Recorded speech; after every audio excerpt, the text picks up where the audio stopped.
Nation. Here's a instrument cluster out of the backhoe. It's fuel volts, water, oil, speedo. I deleted the speedo. This instrument cluster is $1,000. Now, like I said before, that's just absolutely ridiculous.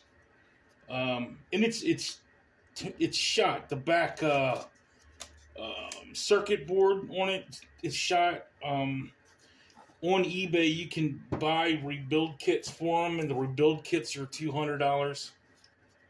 So I'm actually going to probably take this instrument cluster and throw it on eBay as a core for somebody else to rebuild it if they want it.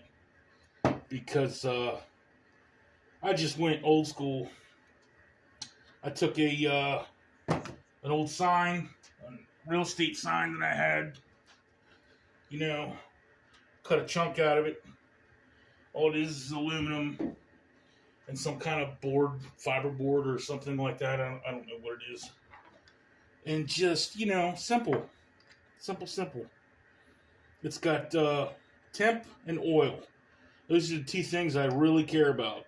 I want to know the temperature of the motor, and I want to know oil pressure. I don't care about how fast I'm going. I don't care about the glow plug situation. There is no glow plugs. There is no heater on the block. I'm gonna end up taking this bracket, and making a holster that goes on the side of the motor for a heat gun to put into it, kind of a thing. So simple, man. These gauges are cheap aftermarkets. They go right into the block, and that there's a mechanical line that goes to the block itself, and it'll tell me the oil pressure. So boom. Simple. Isn't that how they always say it? Keep it stupid simple, or keep it simple stupid, I guess.